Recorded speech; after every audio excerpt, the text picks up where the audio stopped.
Halo semuanya, balik lagi di Ruang Horor.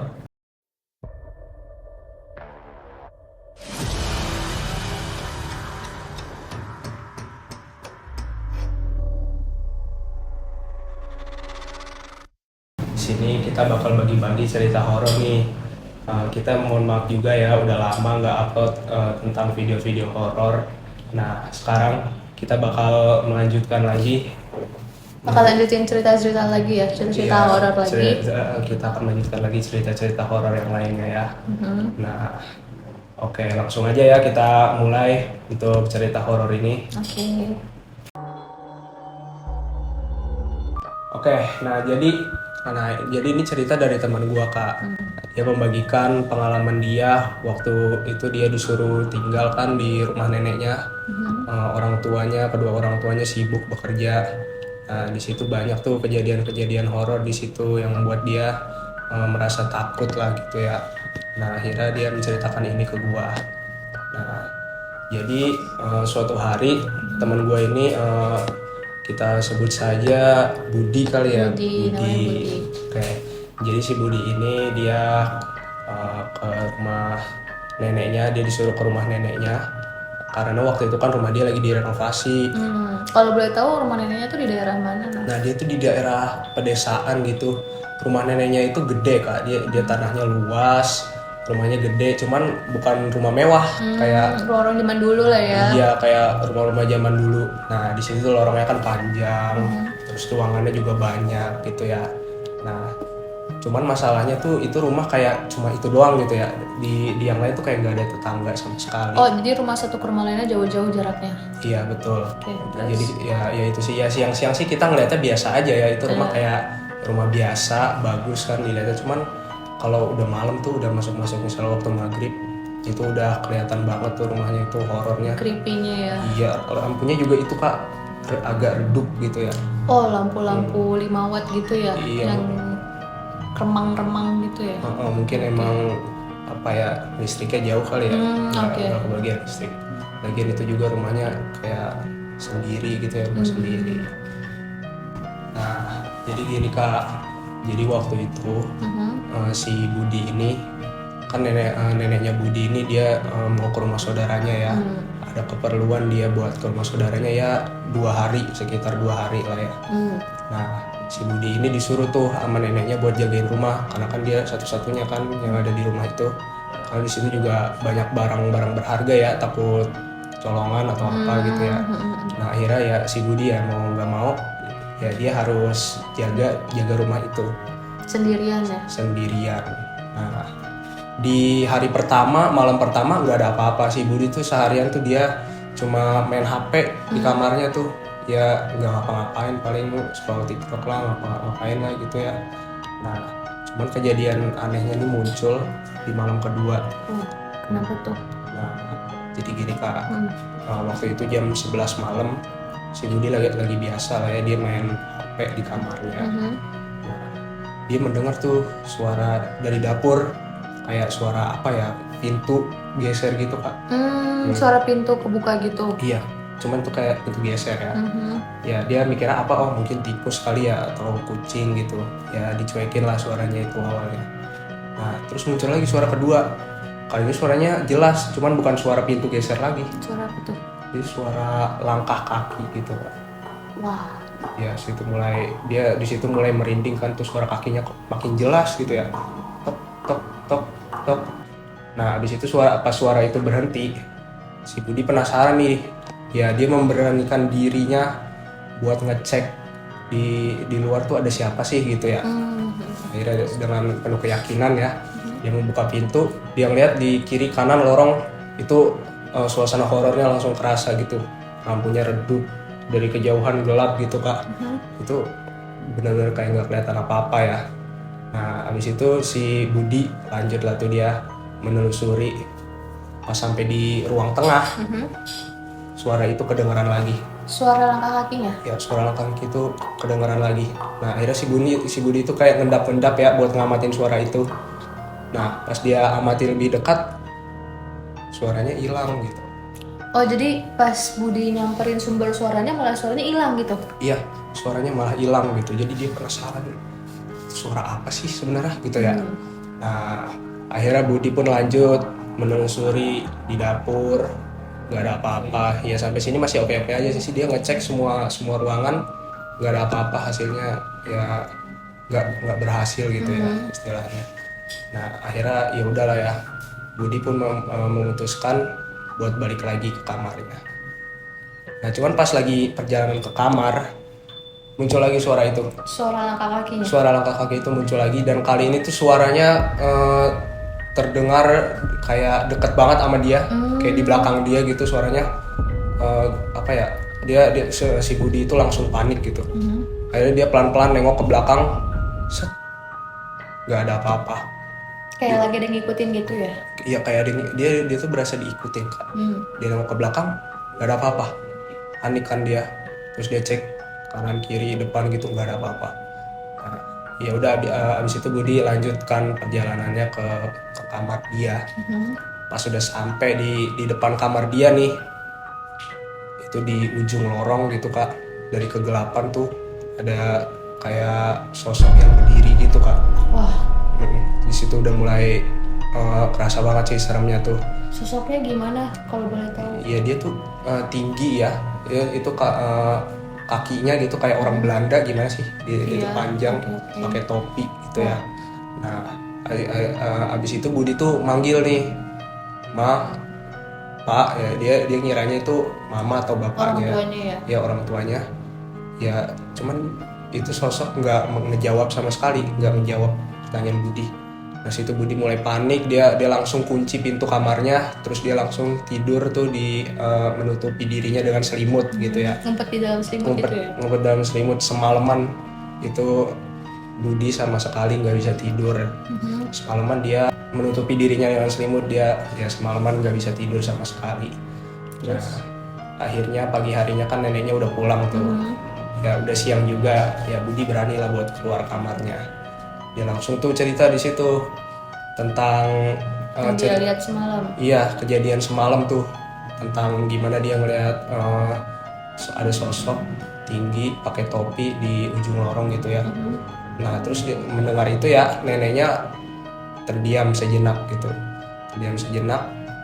Di situ dengan suara pelan gitu berbisik. Nah, dia berbisik ke Budi, sebenarnya nggak cuma kamu doang yang pernah melihat sosok itu. Oh iya. Iya. Terus? Nah terus si Budi kebingungan nih, maksudnya apa nih dengan neneknya? Maksudnya apa nek gitu? Nah abis itu neneknya menjelaskan bahwa hampir semua keluarga pernah melihat sosok tinggi itu. Oh, jadi orang-orang yang nginep di rumah neneknya tuh semuanya bisa ngeliat sosok itu? Iya, hampir semuanya tuh pernah ngelihat. Kejadian itu sama di tengah malam pas rumah itu lagi dia sendirian gitu. Hampir semua keluarganya pernah ngalamin gitu. Nah semenjak saat itu ya si Budi sama neneknya ya nggak mau ngebahas lagi tentang sosok itu, sosok pria tinggi gitu ya. Ya sampai sekarang pun masih belum diketahui itu sebenarnya siapa. Apa gitu. Tapi kalau boleh tahu setelah kejadian itu mereka tuh kayak masih tetap digangguin nggak sih? Apa walaupun udah nggak dibahas, sosok ini tetap ganggu gitu? Ya sebenarnya mereka tuh ya masih waspada. Jadi mereka tidak semenjak saat itu mereka tidak membiarkan lagi satu orang buat ngejaga rumah itu ya, minimal 2 orang gitu di dalam kamar berdua. Nah ya hasil ya nggak udah nggak ada gangguan lagi lah ya. Nggak ada gangguan lagi karena emang dari cerita neneknya dia tuh muncul pas rumah lagi sendirian. Oh pas lagi anggota keluarga itu cuma sendiri di rumah gitu. Cuma ada 1 orang di rumah itu, sosok itu bakal muncul. Kayak energinya kuat ya kalau lagi ada yang sendiri, terus pas nih momennya. Iya itu sih kurang lebih cerita dari teman gua ya, pengalaman horor dia. Jujur gue kalau jadi Budi sih langsung pulang sih. Langsung pulang. Iya, gue nggak mau nginep di situ lagi. Iya. Tapi kalau mau kabur juga bingung gak sih, Naf? Kayak rumah ke rumah satu dan lainnya tuh kayak jauh-jauh juga gak sih? Nah justru kalau menurut gue, kalau gue jadi si Budi itu justru kabur keluar rumah tambah serem. Iya benar. Dari yang tadi gue bilang kan, itu rumah cuma kayak satu tempat doang gitu, gede, tanahnya luas. Kalau keluar justru itu malah makin horor sih. Benar. Nah, gue juga punya cerita nih, Naf. Itu Kak. Cerita ini tuh gue dapetin dari temen gue yang kerja di salah satu perusahaan di Jakarta. Jadi tuh dia tuh baru, dia masih jadi karyawan baru lah di kantor ini. Iya. Nah, kantor ini tuh kayak bentuknya tuh kayak ruko 3 lantai. Nah, divisinya dia itu tuh kebagian di lantai 3. Jadi setiap dia datang kan mau nggak mau harus naik tangga dulu kan. Iya. Nah, di bawah lantai 3 itu ada satu ruangan kosong yang semua karyawan di situ tuh udah pada tahu nggak ada yang boleh masuk ke ruangan itu. Sampai satu ketika dia tuh lagi lembur, lagi banyak kerjaan lah yang bikin dia tuh kayak harus pulang belakangan. Iya. Dia tuh mau ke toilet. Nah, toiletnya itu ada di lantai 2. Nah, dia ke toilet lantai 2 dong.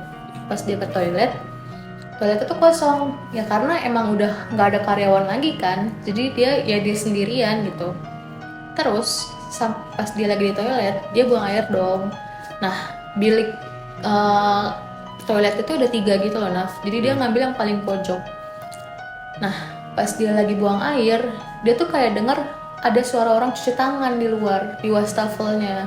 Nah, dia beraniin diri dong, Naf, kayak buat teriak gitu loh, kayak nanya, ada orang ya gitu kan. Manggil gitu ya. Iya, kayak make sure ini ada orang gak sih. Terus nggak ada yang nyaut, Naf. Sampai akhirnya selesai dia buang air, dia keluar kamar mandi dong. Iya. Dan ternyata nggak ada siapa-siapa. Dan wastafelnya tuh kering. Itu kondisinya nyala apa Udah mati, tapi kering. Jadi dia tuh dengar ada orang cuci tangan, tapi wastafelnya kering. Semisal kalau ada orang cuci tangan pun wastafelnya basah dong. Iya. Dan ini kering. Akhirnya dia kayak nggak mau ambil pusing lah. Udahlah, gue lanjut kerja aja. Biar cepet pulang gitu kan. Iya. Nah, pas dia lagi keluar kamar mandi, dia tuh ketemu sama OB-nya. Karena OB-nya tuh emang nginep di kantornya gitu kan. Dia ngomong ke OB-nya, Mas, tadi habis cuci tangan di toilet gitu. Terus OB-nya bilang, Oh, enggak mbak, saya habis dari lantai 1, habis beresin pantry. Terus dia kayak ya udahlah, salah denger kali gitu kan. Sudah doang, dia lanjut kerja, selesai kerja dia pulang. Terus kebesokannya dia cerita ke teman-temannya kayak, iya semalam gue pulang kerja paling malam. Terus gue pas lagi buang air kecil di toilet tuh kayak ada yang suara cuci tangan.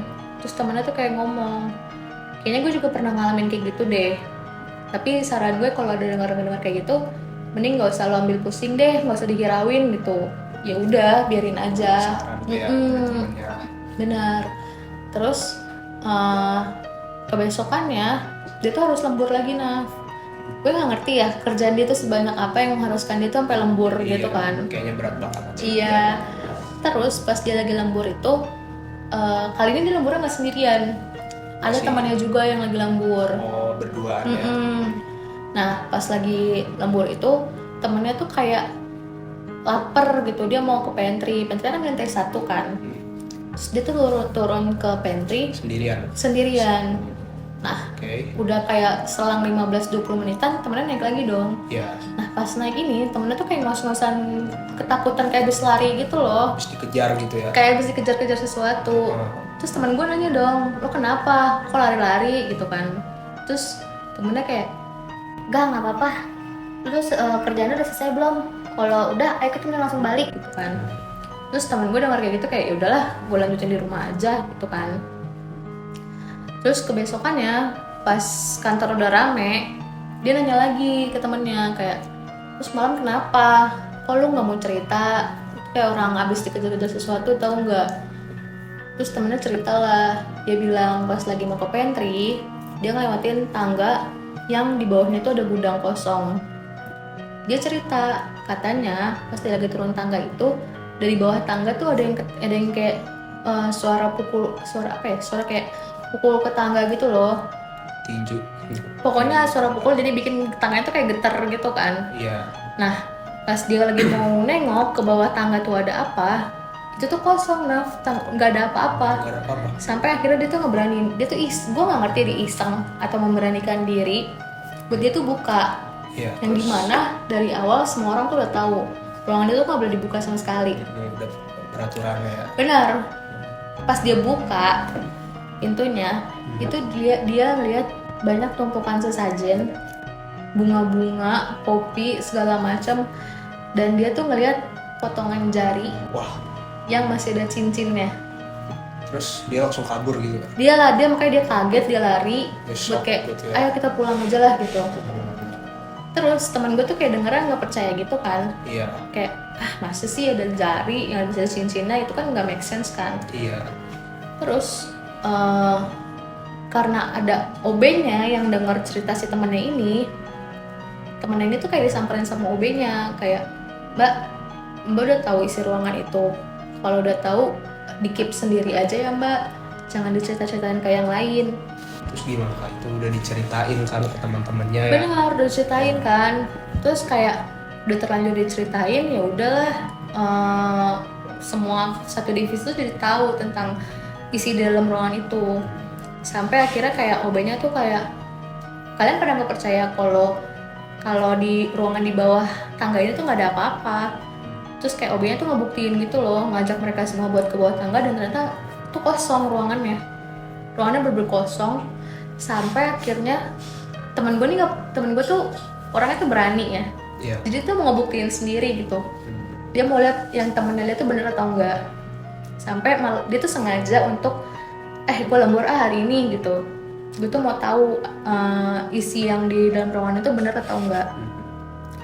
Sampai dia itu lembur, terus pas teman-teman udah pada pulang, dia tuh beneran ke bawah ke lantai 1, dan posisinya OB-nya juga lagi nggak di kantor, entah lagi kemana lah, pokoknya dia di kantor itu sendirian kan.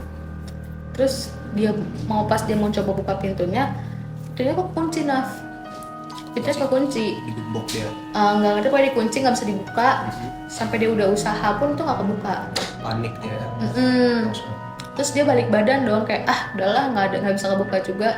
Pas dia balik ke badan, tiba-tiba tuh pintu tuh kebuka sendiri. Oke. Pas dia kebuka sendiri, itu kayak pelan-pelan ngelihat ke dalam ruangan itu, dan yang dilihat tuh sama kayak yang temen ceritain.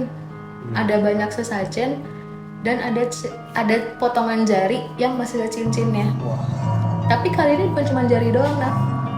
Tapi ada bola mata juga. Wah. Sepasang bola mata di Tambah. atas sesajen itu.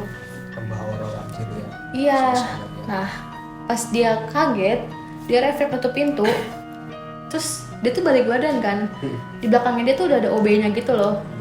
Yang kayak, Bang ngapain? Kan saya udah bilang Bang nggak usah buka-buka lagi ruangan ini. Nggak ada apa-apa kok dalam ruangan ini. gitu kan. OB-nya marah-marah lah. Iya. Karena mungkin OB-nya dikasih tanggung jawab juga kan buat jaga ruangan itu. Ya mungkin.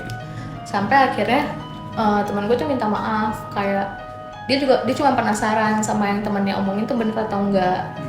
Akhirnya OB-nya tuh kayak, udah yuk kita keluar kantor aja, saya barusan habis beli kopi, kita ngopi dulu di luar gitu. Terus pas di luar, dia sama OB-nya tuh ngobrol, kayak OB-nya tuh cerita, jadi memang dia tuh ditugaskan sama atasannya buat jagain ruangan itu supaya nggak ada yang masuk. Sampai dia tuh setiap hari malam Jumat dikasih tugas buat ganti sesajennya, OB-nya itu dikasih tugas buat ganti sesajennya, kayak dari kembang 7 rupa, kopi segala macam, dupa. Oh. Terus Apa sih alasannya diganti mau kan? nah, jadi sesajen-sesajen itu dan organ-organ itu tuh punya almarhum istrinya si bosnya. Jadi si bosnya ini saking cinta sama istrinya, dia tuh nggak mau kehilangan sepenuhnya dari istrinya gitu loh. Alhasil dia kayak ngambil jari yang masih ada cincinnya, jadi tuh cincin pernikahan mereka gitu. Iya. Nah, dia ambil cincinnya, terus bosnya ini tuh suka sama mata istrinya. Jadi semasa hidup bosnya tuh selalu kayak bilang, mata kamu bagus. Makanya bosnya tuh ngekip si 2 bola matanya ini. Jadi karena dia sayang banget sama istrinya, dia tuh yang kayak mau selalu deket sama istrinya. Jadi setiap bosnya ke kantor, bosnya tuh selalu kayak ngerasa istrinya tuh lagi deket tuh. Nah, setelah itu dia jadi tahu kan cerita tentang ruangan itu. Iya. OB-nya tuh bilang, Saya harap ini cuma Mbak doang yang tahu, karena kalau yang lain tahu saya bisa dipecat Mbak. gitu kan. Terus dia mau pamit pulang dong karena barang-barang dia masih di atas. Dia tuh mau ambil barang-barang dulu kan, sendirian dia ke lantai 3. Terus pas dia lagi naik tangga, pas mau buka pintu, dia tuh ngeliat sosok cewek di pojokan ruangannya kayak lagi senyum ngeliatin dia. Jangan-jangan itu istri bosnya ya. Benar, itu istri bosnya. Karena foto keluarga bosnya tuh terpajang di lantai 2 gitu loh, Naf. Oh, Jadi kayak dia tahu lah kalau itu istrinya. Terus dia ngeliatin cewek itu senyum. Pas dia mau ngambil barang-barangnya dia, sosok itu berubah jadi seram gitu, Naf. Dia tiba-tiba terbang ke temen gue. Dia, temen gue langsung lari turun ke bawah, iya. pamit pulang ke OB. Udah. Jadi setelah saat itu dia ngerasa kayak ya udah gue udah tahu isinya apa, gue juga nggak bakal cerita-cerita ke karyawan lainnya. Ya udah, jadi isi ruangan itu cuma dia doang yang tahu dan ceritanya tuh dia doang yang tahu. Gitu, Naf. Serem juga ya kalau di kantor gitu. Ada ruangan dengan isinya serem banget pokoknya. Kayak nggak kebayang nggak sih lo harus datang setiap hari ke Iya. tempat yang lo tuh tahu di situ tuh ada apa, di baliknya tuh ada apa, dan lo juga pernah ditunjukin sama sosoknya gitu. Iya. Tapi anehnya ketika siang itu di ruangan itu biasa aja ya. Biasa aja, Naf. Berarti cuma setiap malam dia muncul kayak bola mata gitu, jari-jari. Gue nggak ngerti ya, kayak waktu tunjukin ke karyawan itu ternyata ruangannya kosong, entah mungkin OB-nya udah sempet rapi-rapihin dulu, atau emang cuman orang-orang tertentu yang bisa lihat. Tapi emang karyawan lainnya juga tahu nih itu cuma ruangan kosong aja. Nah, itu tuh tadi kita udah cerita tentang beberapa cerita horor yang kita dapetin nih, sama-sama dapet dari teman kita. Iya. Mungkin buat kalian nih yang nonton podcast Ruang Horor hari ini punya cerita tentang horor-horor lainnya, kalian bisa komen di kolom komen atau DM kita di Instagram kita @ruangkreatif.com. Nah, sampai sini aja podcast kita hari ini. Sampai ketemu di podcast berikutnya. Bye-bye.